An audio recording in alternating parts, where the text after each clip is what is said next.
தாய் வீடு ஜூன் மாத இதழ் 2026. ஞானம் ஞானசேகரன் நினைவுகள். எழுத்துருவாக்கம் முருகபூபதி. குரல் வடிவம் கு. பிரபு. எதிர்பாராத நிகழ்வுகளின் சங்கமம் தான் வாழ்க்கை. இந்த வாழ்க்கையில் நாம் சந்திக்கும் பலர் எம்முடன் தொடர்ந்து பயணிப்பார்கள். அவ்வாறு என்னுடன் பயணித்தவர்கள் பற்றியும் அவர்களிடம் இருந்து பெற்ற அனுபவங்கள் தொடர்பாகவும் முன்னரும் எழுதி வந்திருக்கின்றேன். அவர்கள் திடீரென எம்மை விட்டு பிரிந்து விடும் போது ஏற்படும் துயரத்தை தாங்கிக் கொள்வதற்கு மிகுந்த மன வலிமை வேண்டும்.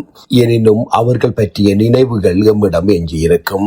அந்த வகையில் மருத்துவ கலாநிதியும் ஈழத்தின் மூத்த படைப்பாளியும் தனது பல நூல்களுக்கு விருதுகள் பெற்றவரும் ஞானம் இதழை நீண்ட காலம் வெளியிட்டவரும் ஞானம் இலக்கிய பண்ணையின் வெளியீடுகளை பதிப்பித்தவருமான சாகித்ய ரத்னா ஞானசேகரன் அவர்களின் திடீர் மறைவு எம்மை மிகுந்த அதிர்ச்சிக்குள்ளாக்கியது. இறுதியாக அவரை 2023 நடுப்பகுதியில் கொழும்பிலே அவரது இல்லத்தில் சந்தித்த வேளையில் தமது ஞானம் இலக்கிய பண்ணையினூடாக தொடர்ந்தும் தாம் மேற்கொள்ளவிருக்கும் பணிகள் பற்றி கூறினார். பகிர்தலின் மூலம் விரிவும் ஆழமும் பெறுவது ஞானம் என்ற மகுட வாசகத்துடன் 300க்கும் மேற்பட்ட ஞானம் மாத இதழை வெளிக்கொண்டவர். இறுதியாக இந்த வருடம் மே மாதம் வெளியான 311வது இதழ் ஞானசேகரன் அவர்களின் நினைவுகளை உள்ளடக்கிய இதழாக வெளிவந்துள்ளது. ஏற்கனவே ஞானம் பல சிறப்பிதழ்களை வெளியிட்டிருக்கின்றது. அவை சிறந்த ஆவணமாக திகழ்கின்றன. சில வருடங்களுக்கு முன்னர் கிளிநொச்சியிலே நடைபெற்ற இலக்கிய சந்திப்பிலும் நாம் இருவரும் கலந்து கொண்டோம். 2023 கொழும்பு தமிழ்ச்சங்கத்தில் புகலிட இலக்கியம் தொடர்பாக நான் உரையாற்றிய போது அந்த நிகழ்விற்கு அவரே தலைமை தாங்கினார். அத்துடன் அதற்கு முன்னர் நான் எழுதிய இலங்கையில் பாரதி நூல் அறிமுக நிகழ்வின் போதும் அவரே அந்த நூல் பற்றிய தனது விமர்சன உரையை நிகழ்த்தினார். ஞானசேகரனை 1990 பின்னரே நான் சந்தித்தேன். அவ்வேளையில் அவர் மலையகத்திலே மருத்துவராக பணியாற்றி கொண்டிருந்தார். அவர் ஆஸ்திரேலியாவுக்கு வருகை தந்ததன் பின்னர் இங்கு நடந்த கலை இலக்கிய சந்திப்புகளில் கலந்து சிறப்பித்தார். மெல்பர்ன், சிட்னி, கேன்பரா ஆகிய மாநிலங்களிலும் அவரது உரைகள் இடம்பெற்றன. நாம் 2001 ஆஸ்திரேலியாவில் தொடங்கிய தமிழ் எழுத்தாளர் விழா இயக்கத்திலே ஞானசேகரனும் அவரது அன்பு துணைவியாரும் செல்வ புதல்வர்கள் ராஜசேகரன், பாலச்சந்திரனும் இணைந்து கொண்டனர். 2001 ஜனவரி மாதம் 2 நாள் மெல்பர்னில் நடைபெற்ற தமிழ் எழுத்தாளர் விழாவின் போது மல்லிகை ஆஸ்திரேலிய சிறப்பிதழை மல்லிகை ஜீவா வரவாக்கினார். அச்சிறப்பிதழை அறிமுகப்படுத்தியவரும் ஞானசேகரன் தான். இவ்வாறு சகோதர இலக்கிய இதழ்களை ஆதரிக்கும் அரிய பண்பும் அவரிடம் குடியிருந்தது. ஆஸ்திரேலிய தலைநகர் கேன்பராவில் 2004 நடந்த தமிழ் எழுத்தாளர் விழாவின் போது அதனை முன்னிட்டு ஞானம் சிறப்பிதழை வெளியிட்டார். அந்த விழாவில் கவிஞர் அம்பியின் பவள விழாவும் ஒரு அங்கமாக நடந்தது. அக்கால பகுதியில் கவிஞர் அம்பியை ஞானம் இதழ் அட்டைப்பட அதிதியாகவும் கௌரவித்தமை குறிப்பிடத்தக்கது. சிட்னி இன்பத்தமிழ் வானொலியிலும் அவரது நேர்காணல் ஒலித்தது. ஞானசேகரன் தமது ஆஸ்திரேலிய பயணத்தை சுவாரஸ்யமான கதையாகவும் எழுதி வெளியிட்டார். கொழும்பு தமிழ்ச்சங்கத்தில் 2011 ஜனவரி மாதம் 4 நாட்கள் நடந்த சர்வதேச தமிழ் எழுத்தாளர் மாநாட்டில் செயற்பாடுகளில் அவர் முனைப்போடு இயங்கினார். இதுவரையில் சிறுகதை, நாவல், நேர்காணல், பயண இலக்கியம் உட்பட பல துறைகளில் 25 நூல்களுக்கு மேல் வரவாயிருக்கும் ஞானசேகரன் ஞானம் இதழை தொடர்ந்து வெளிக்கொண்டிருப்பது அசுர சாதனைதான். வட இலங்கை, மேற்கிலங்கை மற்றும் கிழக்கிலங்கை, தென்னிலங்கை, மலையகத்தில் இருந்தெல்லாம் இலக்கிய இதழ்கள் வெளியாகியிருக்கின்றன. யாழ்ப்பாணத்தில் இருந்து வரதர் சில இதழ்களையும், டொமினிக் ஜீவா மல்லிகை இதழையும், பின்னாளில் மல்லிகை கொழும்பிலிருந்தும் வெளியாகியது. சிப்பி கலைச்செல்வி இதழையும், சிவஞான சுந்தரம் சிரித்திரன் இதழையும், ஜேசுராசா அலை இதழையும் வெளியிட்டனர்.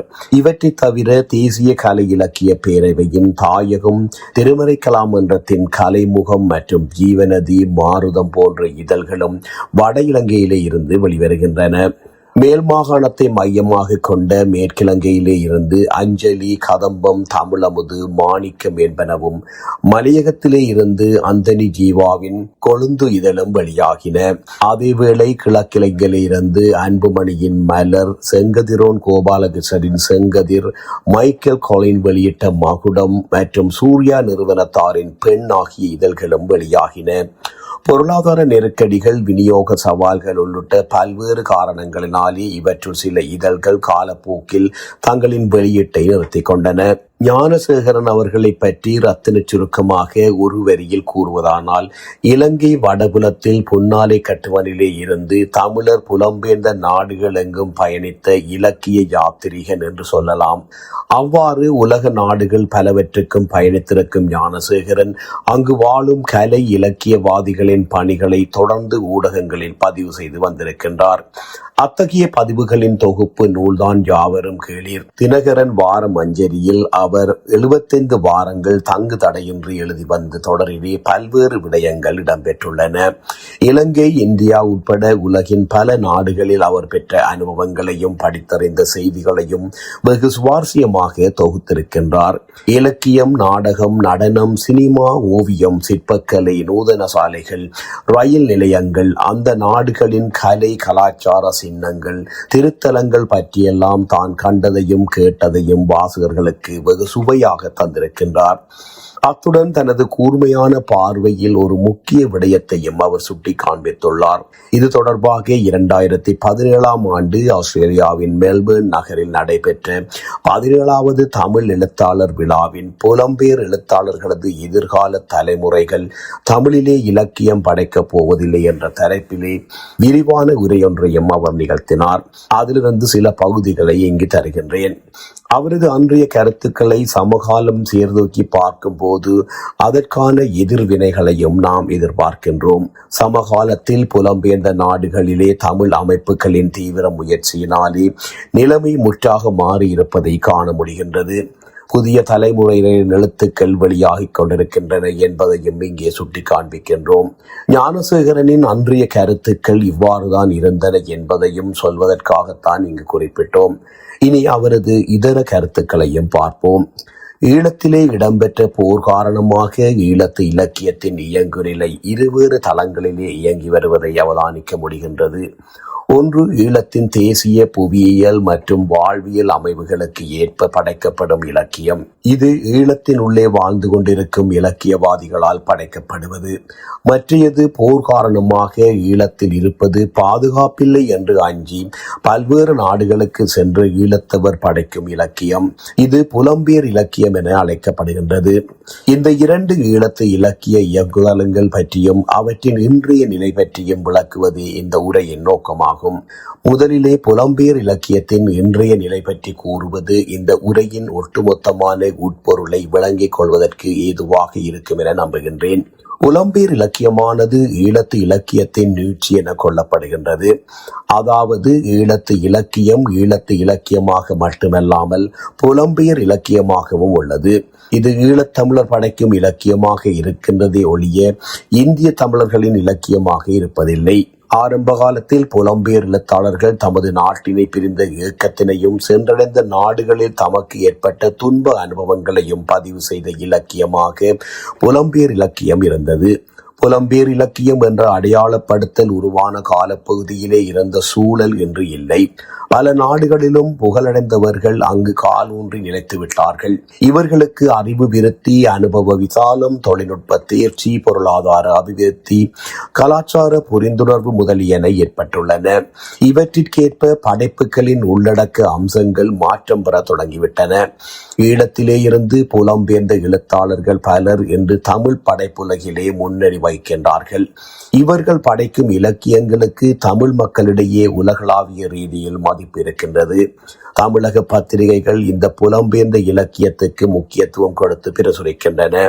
நடேசன், ஆசி சுந்தரராஜா, KS சுதாகர், முருகபூபதி, JK ஜெயக்குமாரன், ஆவூரான் சந்திரன், பாடுமீன் ஸ்ரீஸ்கந்தராஜா, பார்த்தீபன், சோபா சக்தி, ஆனா முத்துலிங்கம், தேவகாந்தன், தியாகலிங்கம், கருணாகரமூர்த்தி, ராஜேஸ்வரி பாலசுப்ரமணியம், விமல் குழந்தைவேல், V ஜீவகுமாரன், மாத்தளை சோமு, அகில், குரு அரவிந்தன், கிரிதரன், உதயணன், ஸ்ரீரஞ்சினி, அகில் சாம்பசிவம், இப்படியாக ஒரு நீண்ட பட்டியலை தயாரிக்கலாம். ஈழத்தவர்களாகிய நாம் இந்த எழுத்தாளர்களின் எழுத்துக்களை இட்டு பெருமையடைகின்றோம். இவை எம்மவர்களின் எழுத்துக்கள் என கொண்டாடுகின்றோம். இன்று புலம்பெயர் எழுத்தாளர்கள் தமிழகத்திலே புத்தகம் போடுகின்றார்கள். தமிழக பிரபல்ய எழுத்தாளர்களிடம் முன்னுரைகள் வாங்குகின்றார்கள். தமிழகத்திலே எம்மவர் பலருடைய நூல்கள் பரிசை பெறுகின்றன. ஒரு காலத்தில் ஈழத்து எழுத்துக்களை இலக்காரமாக பேசியவர்கள் தமிழக எழுத்தாளர்கள். 1960களில் இலங்கை வந்திருந்த பகீரதன் என்ற எழுத்தாளர் ஈழத்து இலக்கியம் தமிழக இலக்கியத்தை விட 20 வருடங்கள் பின்தங்கியுள்ளது என்கின்றார். தொடர்ந்து வந்த காலப்பகுதியில் கலைமகள் ஆசிரியர் கி.வ. ஜெகநாதன் ஈழத்து படைப்புகளிலே வரும் மண்வள சொற்களுக்கு அடிக்குறிப்பு தேவை என்கின்றார். கி. ராஜநாராயணன் ஈழத்து மண்வள சொற்களை புரிந்து கொள்ள அகராதி தயாரித்தல் நல்லது என்கின்றார். ஜெயகாந்தன் புலம்பெயர் எழுத்துக்களை புலம்பல் இலக்கியம் என்று கேலி செய்த காலமும் இருந்தது. இந்த நிலை மாற்றியமைத்தவர்கள் புலம்பெயர் எழுத்தாளர்கள். இன்று ஈழத்தமிழர்களின் எழுத்துக்களை விரும்பி வாங்கி பிரசுரிக்கும் நிலைமை தமிழகத்திலே ஏற்பட்டிருப்பதை எண்ணி நாம் பெருமை அடைகின்றோம். இந்த எழுத்தாளர்கள் யாவேரும் ஈழத்திலே தமிழை கற்றவர்கள். பலர் முதலிலே ஈழத்து பத்திரிகைகளில் எழுதியவர்கள். ஈழத்து பத்திரிகைகளில் எழுதி பழகி எழுத்தாளர் ஆனவர்கள். ஈழத்திலே இவர்கள் இருந்த காலத்தில் இவர்களுடைய எழுத்துக்களுக்கு பெரிதாக பிரபல்யம் கிடைக்கவில்லை. ஆனால் புலம்பெயர்ந்து எழுதத் தொடங்கிய பின்னர் இவர்களுடைய எழுத்துக்களுக்கு பிரபல்யம் கிடைத்தது. புலம்பெயர்ந்தோர் இலக்கியங்களை கனேடிய தமிழ் இலக்கியம், வட அமெரிக்க தமிழ் இலக்கியம், ஐரோப்பிய தமிழ் இலக்கியம் என்று பெயர் சுட்டும் அளவுக்கு தற்கால புலம்பெயர் இலக்கியங்கள் பெயர் சுட்டி வகைப்படுத்த வேண்டிய பொருட்பரப்பை கொண்டுள்ளன. தற்போது அடுத்த கட்டமாக தமிழ் இலக்கிய பரப்பானது ஒரு நாட்டின் தேசிய புவியியல் பண்பாடு மற்றும் அங்குள்ள வாழ்வியல் அமைவுகளை தாண்டி இலக்கியங்கள் புலம்பெயர் நாடுகளில் படைக்கப்படுவதை காண்கின்றோம். இது உலகத் தமிழ் இலக்கியம் என்ற பொது அடையாளத்தை பெற்றுவிடுவதற்கான சாத்தியப்பாடுகள் கொண்டுள்ளமையை காணக்கூடியதாக இருக்கின்றது. ஈழத்தமிழ் எழுத்தாளர்கள் உலகத்தரமான இலக்கியங்களை படைப்பதையிட்டு நாம் மகிழ்வடைகின்றோம். இன்றைய சூழ்நிலையில் தமிழக வணிக பத்திரிகைகள் புலம்பெயர் படைப்பாளிகளின் எழுத்துக்களை ஆராதிக்கின்றன. அது நல்லது. எம்மவர் எழுத்துக்கள் பிரபல்யம் பெறுவதையிட்டு நாம் மகிழ்ச்சி அடைகின்றோம், பெருமை கொள்கின்றோம். என்னால் வெளியிடப்படும் ஞானம் கலை இலக்கிய சஞ்சிகையில் கூட ஒவ்வொரு இதழிலும் புலம்பெயர் எழுத்தாளர்களின் படைப்பை சேர்த்துக் கொள்கின்றோம். ஆனால் இந்த புலம்பெயர் எழுத்துக்களின் நிலைமை தற்காலிகமானது. இந்த நிலை 1 அல்லது 2 தசாப்தங்களில் மறைந்துவிடும். அதற்கு பிறகு நிலைமை என்ன? ஏனெனில் புலம்பெயர் எழுத்தாளர்களது எதிர்கால தலைமுறைகள் தமிழிலே இலக்கியம் படைக்கப் போவதில்லை. அதற்கான அறிகுறிகள் ஏதும் தென்படவில்லை. அவர்கள் யாரும் தமிழக பத்திரிகையில் எழுதுவதாக தெரியவில்லை. புலம்பெயர் நாடுகள் சிலவற்றில் அடுத்த தலைமுறையினரும் தமிழ் கற்று தேறியிருக்கின்றார்கள் என்று கூறுகின்றார்கள். ஒருவேளை ஒரு சிலர் எழுதினாலும் அவர்களின் அடுத்த தலைமுறை தமிழில் எழுதுமா? தமிழ் தெரிந்துவிட்டால் மட்டும் எழுத்தாளர்கள் ஆகிவிட முடியாது. ஈழத்திலே இருந்து இலக்கியம் படைப்போரின் நிலைமை இதுவல்ல. உலகத்தின் ஏனைய பகுதிகளில் வாழும் தமிழ் சமூகத்தினிடம் இருந்து வேறுபட்டு நிலத்தால், வரலாற்றால், வாழ்க்கை முறைகளால், பண்பாட்டால் தனித்தன்மை கொண்டவர்களாக ஈழத்தமிழர்கள் இருக்கின்றார்கள். ஈழத்தமிழரின் பேச்சு மொழி, வாழ்க்கை சூழல், சமூக கட்டமைப்பு, சமூக இயக்க முறை, சமூக பிரச்சனைகள், இன விடுதலை போராட்டம் போன்றவை எல்லாம் ஈழத்து இலக்கியத்தை தனித்துவமானதாக ஆக்கியிருக்கின்றது. ஈழத்திலே இருந்து இலக்கியம் படைப்போர் ஈழத்துக்கே உரிய தனித்துவத்துடன் இலக்கியம் படைக்கின்றார்கள். எது எப்படி இருந்த போதிலும் ஈழத்திலே காலத்துக்கு காலம் சஞ்சிகைகள் வெளிவந்து தத்தம் நிலையிலே சிறந்து பணியாற்றுகின்றன. ஈழத்தின் முதலாவது சஞ்சிகை பாரதி 1946 தை மாதத்திலே வெளிவந்தது. முதலாவது இலக்கிய சஞ்சிகையின் மறுமலர்ச்சி அதே ஆண்டு பங்குனியில் வெளிவந்தது. தொடர்ந்து கலைச்செல்வி, மரகதம், சிரித்திரன், விவேகி, மல்லிகை, குமரன், இளம்பிறை, மலர், பூரணி, சுடர், அலை, புதிசு, தீர்த்தக்கரை, பெருவெளி, வெளிச்சம், மூன்றாவது மனிதன், செங்கதிர், இப்படி இன்னும் பல சஞ்சிகைகள் சங்கிலி தொடர் போல காலத்துக்கு காலம் தோன்றி தத்தமது நிலையிலே இலக்கிய பணியை புரிந்து வந்துள்ளன. இன்று ஞானம், ஜீவநதி, படிகள், மகுடம், கலைமுகம் என சஞ்சிகைகள் வருகின்றன. சஞ்சிகைகள் எதிர்கொள்ளும் சகல பிரச்சனைகளுக்கும் இவை முகம் கொடுத்து கஷ்டத்தின் மத்தியிலே வெளிவந்து கொண்டுதான் இருக்கின்றன. சங்க காலத்து மக்களது வாழ்க்கை முறைகளை பற்றி தெரிந்து கொள்ள வேண்டுமானால் நாங்கள் அகநானூறு புறநானூறு போன்றவற்றை படிக்கின்றோம். அவை இலக்கிய ஆதாரங்கள். அதேபோன்று 20ஆம் நூற்றாண்டிலே ஈழத்தமிழர்கள் எப்படி வாழ்ந்தார்கள் என்று இன்னும் பல நூற்றாண்டுகளின் பின்னர் வரப்போகும் தலைமுறை அறிந்து கொள்ள வேண்டுமானால் ஈழத்து இலக்கிய சிற்றிதழ்களை ஆதாரமாக கொள்ள வேண்டும். ஈழத்தமிழர் முகம் கொடுத்த போர் பற்றி அறிய வேண்டுமானால் ஞானம் சஞ்சிகையில் தொகுத்த போர் இலக்கியம், புலம்பெயர் இலக்கியம் போன்ற தொகுப்புகளை ஆய்வு செய்ய வேண்டும். நிறைவாக நான் கூறுவதானால் சமகால ஈழத்து இலக்கிய செயல்நெறியானது உள்நாட்டு போரின் தாக்கத்தாலே பல பிரச்சனைகளை எதிர்கொண்ட போதிலும் ஈழத்து இலக்கியம் தனித்துவத்துடன் சிறப்பாக வளர்ச்சி பெற்றுள்ளது என்பதை எனது 53 வருட கால ஈழத்து இலக்கியத்துடனான தொடர்பின் அடிப்படையிலும் 17 வருட கால ஓர் இலக்கிய சஞ்சிகையின் ஆசிரியர் என்ற நிலையிலும் பெற்றுக்கொண்ட அனுபவ பின்னணியிலும் திடமாக கூற முடியும் என்று அவர் சுட்டிக்காட்டிய வரலாற்று வரிகள் என்று நினைவு கூறத்தக்கவை.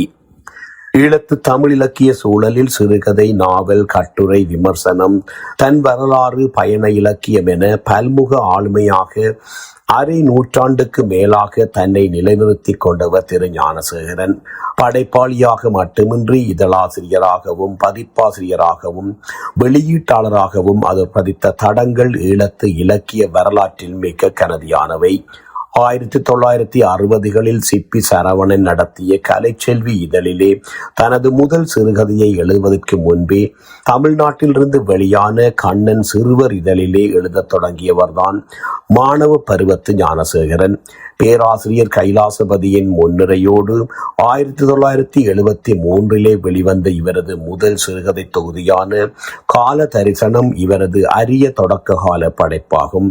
தொடக்கத்தில் இருந்தே பல்வேறு சிறுகதை போட்டிகளில் பங்கேற்று வெள்ளிப்பதக்கம் உள்ளிட்ட பல பரிசுகளை வென்ற பெருமை இவருக்கு உண்டு.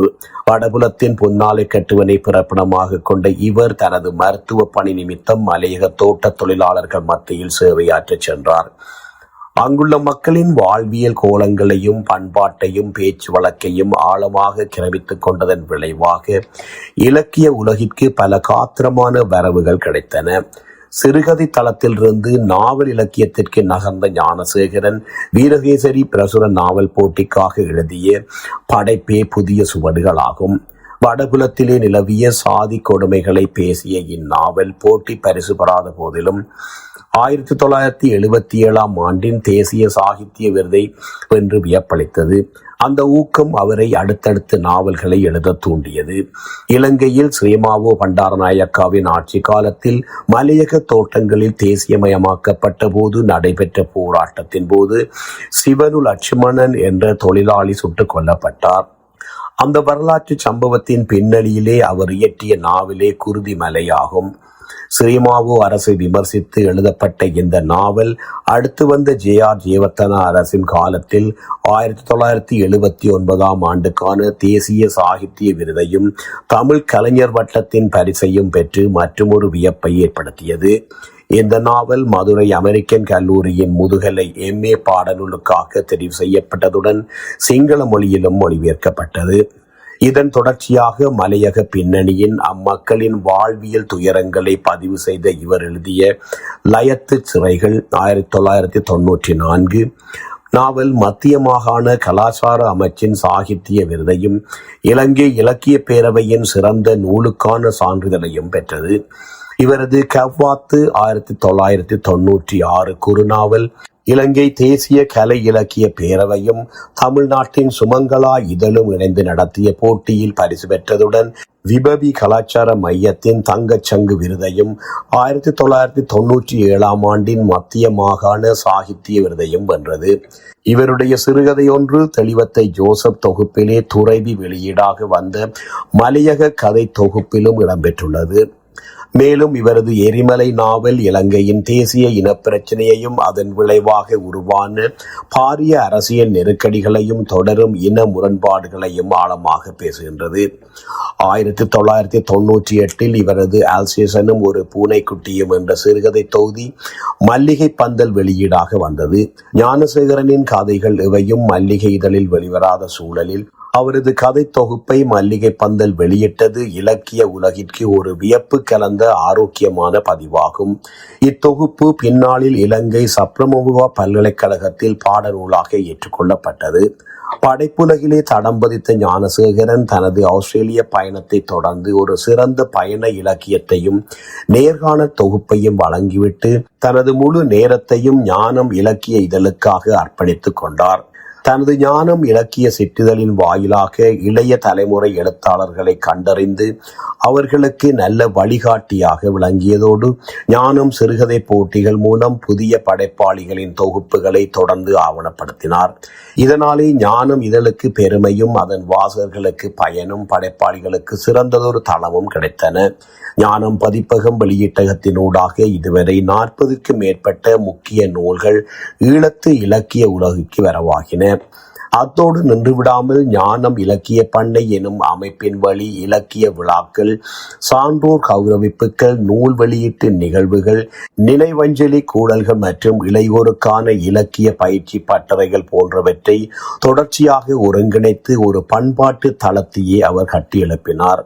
ஞானம் இதழ் இதுவரையிலே கொண்டு வந்துள்ள ஆண்டு மலர்கள், போர்க்கால சிறப்பிதழ், புகலிட சிறப்பிதழ் போன்ற வரலாற்று ஆவணங்கள் குறித்து தனியாக ஆராயப்பட வேண்டியவை. சர்வதேச ரீதியிலே எழுத்தாளர்கள் விழாக்களிலும் மாநாடுகளிலும் ஈழத்தின் முதன்மை பிரதிநிதியாக பங்கேற்ற ஞானசேகரன் 10க்கும் மேற்பட்ட ஆழமான ஆய்வு கட்டுரைகளை சமர்ப்பித்து தமது கல்விப்புல ஆளுமையை வெளிப்படுத்தினார். இம்மாநாடுகள் சிலவற்றில் அரங்க தலைமையேற்று உலக அரங்கிலே ஈழத்தமிழரின் இலக்கிய குரலை ஓங்கி ஒலிக்கச் செய்தார். அவரது இப்பேரிலக்கிய பங்களிப்பை கௌரவிக்கும் முகமாக இலங்கை அரசின் மிக உயரிய கலாபூஷண விருது உட்பட பல்வேறு தேசிய சர்வதேச இலக்கிய நிறுவனங்களின் 10க்கும் மேற்பட்ட விருதுகள், மாண்புகளும் அவருக்கு வழங்கி சிறப்பிக்கப்பட்டன. படைப்பாளி, பதிப்பாளர், இதழாசிரியர் என பன்முக தளங்களில் ஈழத்தமிழ் இலக்கிய பரப்பிலே தடம் பதித்த டாக்டர் ஞானசேகரன் அவர்களின் வாழ்வு ஒரு தனிமனித வரலாறு என்பதை கடந்து அரை நூற்றாண்டு கால ஈழத்து இலக்கிய வளர்ச்சியின் ஒரு முக்கிய பதிவாக அமைகின்றது. ஞானம் இலக்கிய சிற்றிதழின் வழியே அவர் உருவாக்கிய சிந்தனை சூழலும் அதன் பதிப்பக பண்ணை ஊடாக அவர் ஆவணப்படுத்திய இலக்கிய பணிகளும் சர்வதேச அரங்குகளில் அவர் பதிவு செய்த ஆய்வு பங்களிப்புகளும் காலத்தால் அழியாத வரலாற்று சான்றுகளாகும். உள்நாட்டு போர்க்கால சூழலிலே புலம்பெயர் நிலங்களின் சவால்களுக்கு மத்தியிலும் புதிய தளிர் எழுத்துக்களை அடையாளம் கண்டு ஆற்றுப்படுத்திய அந்த பெருந்தகை ஈழத்து இலக்கிய செல்நெறியை உலகளாவிய தளத்திற்கு நகர்த்திய செயற்பாட்டாளர் ஆவார். விருதுகளை எல்லாம் கடந்து இறுதி மூச்சு வரை ஓர் இலக்கிய இயக்கமாகவே வாழ்ந்த ஞானசேகரன் அவர்களின் சுவடுகளும் ஆவணங்களும் எதிர்கால தமிழ் தலைமுறையினருக்கு இன்றும் வழிகாட்டும் ஒரு வரலாற்று பேழையாக திகழும். அவர் ஆக்கிய இலக்கிய பதிவுகளினூடாக அவர் என்றும் நினைவு கூறப்படுவார். நன்றி.